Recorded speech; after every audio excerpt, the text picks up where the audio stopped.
এই কাঁচরাগুলো দেখেন, অনেক কাঁচরা দেখেন ফ্রিজের ভিতর থেকে আমি এগুলো বাইর করছি।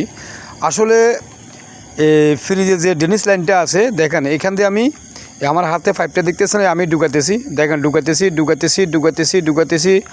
আমি ঢুকতেছে, এবং আমি ঢুকাতে দেখা গেছে একদম লাস্ট পর্যন্ত আমি একদম ঢুকাই ফেলবো পাইপটা। দেখেন ঢুকার পরে এরকম আমি জাতা দিতেছি, এইভাবে আপনারা জাতা দিবেন। জাতা দিই আবার আপনার এই পাইপটা কিন্তু কয়েকবার জাতা দিবেন। ভিডিওটা দেখতে থাকেন। জাতা দিবার পরে এভাবে উপর নিচে করি আপনার জাতা দিবেন। দেখেন আমি জাতা দিতেছি, সবাই ভিডিওটা ধরে দেখেন কীভাবে আমি কাঁচরা বার করি। দেখেন এটা কিন্তু ব্যাক সাইডে দিয়ে আমি করতেছি, কিন্তু ফ্রিজের আপনার যে ব্যাক সাইডটা আছে ফ্রিজের সাইডে দিয়ে আপনার কম্প্রেসার আছে, ওইখান দিয়ে আপনার ডেনিস লাইনটা আছে, পানির লাইন। দেখেন আমি বার করতেছি, সবাই দেখেন বার করতেছি। দেখেন কতগুলো কাঁচরা আছে।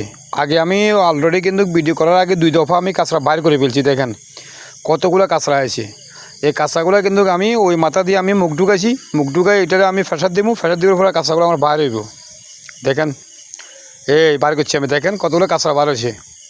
দেখেন এভাবে আপনারা আপনাদের ফ্রিজের ভিতরে যদি যে ডেনিস লাইনটা আছে নর্মালে, যদি আপনার পানি যদি আউট যদি না হয়, আপনারা কোনো কাঠি দিয়ে কোনো কিছু দিয়ে আপনারা উপর থেকে কোনো জাতা দিবেন না। আপনি ফ্রিজটা একটু সরাই কিন্তু ফ্রিজের সাইডেটা কিন্তু আপনার দিকে আনবেন। আনি আমার মতন এরকম ছোট্ট একটা আপনার ওয়াটার লেভেল লইবেন, এরকম এটা পানির ওয়াটার লেভেল কয় আর কি। এগুলো একটা নিয়ে এইভাবে জাতা দিয়ে আপনার কাঁচরাগুলো বাইর করবেন। তাহলে এটা হচ্ছে নতুন টেকনিক। এই নতুন টেকনিক দিয়ে আপনি দেখেন কতগুলো কাঁচরা বার হয়েছে। আবার দেখেন এই কতগুলো কাঁচরা। দেখেন আবার আমি ওই মাথা দিয়ে আমি করবো, হাওয়ার স্পিড দিয়েছি, দেখছেন কতগুলো কাঁচরা বাইর করছি আমি। দেখেন এগুলো কিন্তু আমি ওইখান থেকে বার করছি। তাহলে আমার মতন এরকম আপনারাও কিন্তু এই ফ্রিজের নর্মাল থেকে যে আপনার পানিগুলা ফেসে দিয়ে আইয়ে ওই পানিগুলো এইভাবে সাজা করতে পারবেন, কাঁচরা সাফ করতে পারবেন। এই দেখেন এটা হচ্ছে আমার ফ্রিজের ভিতর সাইড। এখান দিয়ে আমি জাতা দিবার পরে আবার এখান দিয়ে আমি আবার হাওয়া ফেসার দিছি মুখ দিই পাইপের মাধ্যমে। দেখেন এখানে কিছু আমরা কাঁচরা আটকে রয়েছে, মাঝখানে কাঁচরা কিছু এদিকে চলে আসছে কিন্তু। এই দেখেন কতগুলো কাঁচরা বার, দেখেন কতগুলো কাঁচরা বার।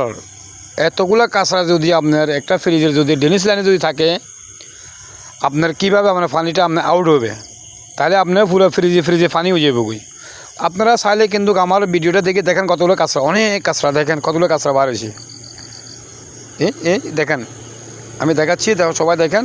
দেখেন অনেক কাঁচরা, দেখেন অনেক কাঁচরা আমার হাতের আঙ্গুলিতে। দেখেন আপনারা চাইলে আপনারাও কিন্তু আমার মতন এরকম এই কাঁচরাগুলো বার করতে পারেন। দেখেন আবার এখান দিয়ে আমি পানি দিছি, আমার ডেনিস লাইন বর্তমানে ওকে একদম বরাবর ক্লিয়ার আছে কিনা আমি পানি দিছি এখান দিয়ে। দেখেন এখান দিয়ে পানি পড়ে কিনা আমি চাইতেছি ফিজ দিয়ে। দেখেন আমার এখান থেকে পানি পড়ছে, দেখেন পানি পড়তেছে, একদম সুন্দরভাবে পানি পড়তেছে, একদম ক্লিয়ার করে নিয়েছি আমি পাইপটা। তাহলে আপনারা চাইলে কিন্তু আমার ভিডিওটা দেখবেন, ভিডিওটা দেখে আমার মতো সেম এরকম আপনারা করতে পারেন। আবার আমি পানি দিতেছি, আমার ডেনিস লাইন একদম ওকে বরাবর, আবার পানি দিতেছি। দেখেন সবাই দেখেন আবার পানি আমি এখান দিয়ে দিছি, ভিতর দিয়ে আপনার এই ছিদ্রটা দিয়ে আমি পানি দিছি। আমরা ফেসে দিয়ে আমি চেক করতেছি পানি ফোটের কিনে। দেখেন বরাবর পানি আমার ফুটতেছে। তাহলে পানিটা আমার ইন থেকে আউট হতেছে, তাহলে বরাবর। সবাই ভালো থাকবেন, সুস্থ থাকবেন, দোয়া রইল সবার জন্য। আমার ভিডিওটা অবশ্যই সবাইকে দেখানোর সুযোগ করে দিন। আল্লাহ হাফেজ।